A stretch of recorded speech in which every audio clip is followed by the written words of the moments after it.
With the acceleration of technology and AI, we're being thrust into this fast accelerating world where we're slowly merging everything with the machine, but we don't have the time or the moral even development to deal with it. At a time when we need to cultivate this spiritual impulse to counterbalance the materialism, we're given this addictive, highly attention draining thing that we carry around with us everywhere called the smartphone.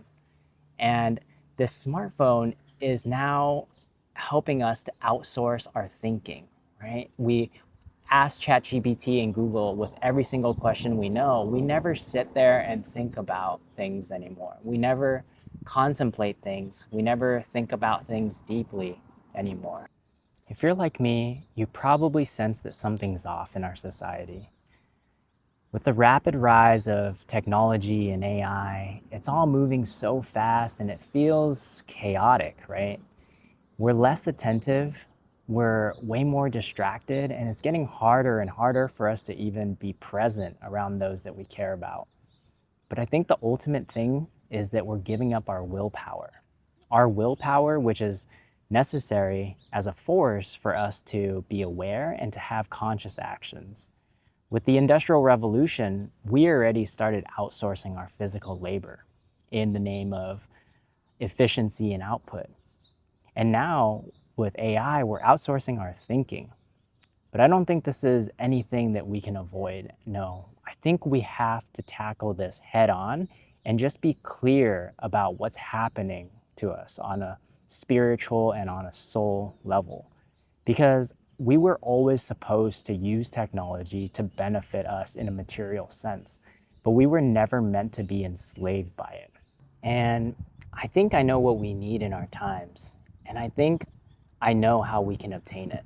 So that's kind of what I wanted to share today with you. Me and you used to be entirely spirit, and in that form, we were led along a proper path of evolution by all other spiritual beings. However, for us to evolve, we had to develop a sense of separateness. We had to develop our sense of individuality, of an ego. And so it was, we were thrust into materiality, and we had to learn all we could learn from taking on a physical body and learning to be individual selves. And at the height of this materialism, we took what was in our heads and our souls and we fashioned machines. We externalized spirit to such a degree that it came outside of us into the machine. And we merged with this machine. With the Industrial Revolution, we already had the merging and the outsourcing of our physical labor to machines. And this will continue for the rest of humanity's time on Earth. And it's something that we will have to deal with as an ongoing issue, whether or not to merge or not to merge with the machines. It's been happening, and it's happening more and more with technology. Now, ideally, we can realize that materiality and everything that materiality has to offer us is in decline, right? We see it around us. We see the earth, we see climate change, we see deforestation, pollution, global warming. All these things are indicative of an earth, physical earth that is in decline. Now, ideally, we realize this and we ascend back up into spirit, right? Because we have a higher standard of living than ever before, but we have more people that are depressed. We have more people that are anxious. And we have a society that has basically lost its meaning. Despite having the highest standard of living, we've lost meaning, which is why things are going to crap in the world, right? So we need a new impulse. And this impulse is a spiritual impulse. We have this need to have a spiritual impulse. But on the other hand, we've fashioned these machines that now we are enslaved to. We are so dependent on these machines that I don't think we could even function one day without them. So we have this ongoing struggle, right, of needing this spiritual impulse and this technology that is chaining us down. And as this ongoing struggle relates on a spiritual level, the matter is not so simple because it includes the influence of spiritual beings. And religions of the past have always known about Lucifer, right? But the force and the influence they never talked about was Ahriman. Ahriman is the force that represents materialism, coined by Rudolf Steiner. Now, while Lucifer seeks to bring us into entirely spiritual but unconsciously spiritual realms, Ahriman seeks to keep us devoid of everything spiritually. And he does this because Ahriman actually wants to hold on to the earth development. Even though it's past its prime, Ahriman wants to hold on to it. And he can only do so by chaining souls down to the earth after our physical death. Our souls are not supposed to stay on earth after death. After death, our souls are supposed to go on a sojourn into the next evolution. But if we are devoid of spirituality, Ahriman has the power to actually chain us down as a sub-sensible being in the realm of the earth, the physical earth, which is not the proper evolution and not of the divine will. And Ahriman has actually been preparing the way for centuries. Rudolf Steiner says Ahriman will incarnate sometime in the third millennium. That's the year 2000 to 3000. And what are the most favorable conditions for Ahriman to incarnate? The Ahrimanic force would love for us to have a mechanical conception of the cosmos. So Galileo, with his concept of heliocentricity, put the sun in the center of the universe, and it gave us this idea that the cosmos is just a big machine, and that all the rotation and all the movements can be calculated and discovered or figured out like math.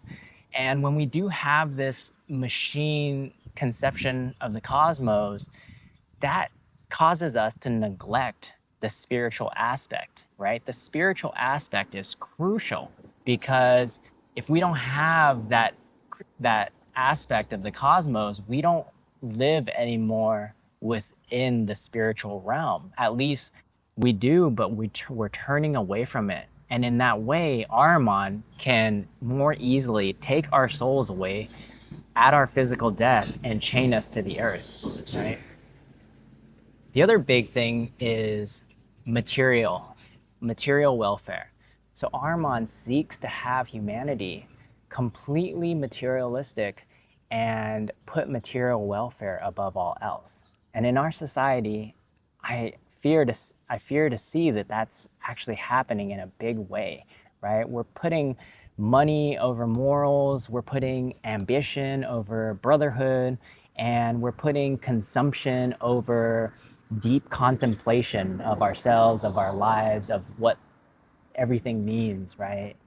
It's all about material welfare, getting more. And it doesn't stop there. With the acceleration of technology and AI, we're being thrust into this fast accelerating world where we're slowly merging everything with the machine, but we don't have the time or the moral even development to deal with it. At a time when we need to cultivate this spiritual impulse to counterbalance the materialism, we're given this addictive, highly attention draining thing that we carry around with us everywhere called the smartphone. And this smartphone is now helping us to outsource our thinking, right? We ask ChatGPT and Google with every single question we know. We never sit there and think about things anymore. We never contemplate things. We never think about things deeply anymore. But all is not dire. The mystics of the past foresaw this coming, and they left maps for us to get out of this situation.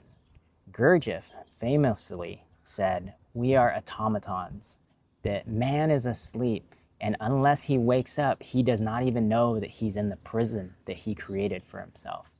Rudolf Steiner coined the term Ahriman for a reason. He saw that this force of materiality would consume humans, and unless we were able to find ourselves and get back to a spiritual impetus and impulse, that we were kind of in a very bad situation, and that man would decline and deteriorate and degrade because the earth is in a declining movement. And that's what my work is about. I call it the Seeker's Codex. I'll give you a rough outline here, but it's basically going to be a mixture of practice and theory. So for the theory part, Gurdjieff had this concept of the three centers. Rudolf Steiner had the concept of a physical, astral, etheric body and an ego. This four-membered or three-membered concept is crucial to understanding our human nature and our soul spiritual nature. Because with this terminology and this concept, we can understand how the different soul aspects of us interplay with each other and what's necessary for their evolution. So that is the microcosm. And in terms of the macrocosm, Gurdjieff always spoke about the law of octaves or the ray of creation. Rudolf Steiner talked about the earth evolutions through 7 stages. So 7 is a spiritual number, and there's a reason for it, is because the development of cycles in our times happens or occurs in numbers of 7 or multiples of 7. And to understand that is really to understand the macrocosm. And so this is just an overview, but the Seeker's Codex is going to be a mixture of understanding theory and also of practicing. So practices in meditation, practices in concentration, practices in aligning those soul forces that are necessary for us to have the attention and to take back our willpower, the force of our will that is necessary for that awareness and that conscious action to do. To do what? To come back to a spiritual impulse. Because now more than ever, I think we need it if we are to be a light in this darkness.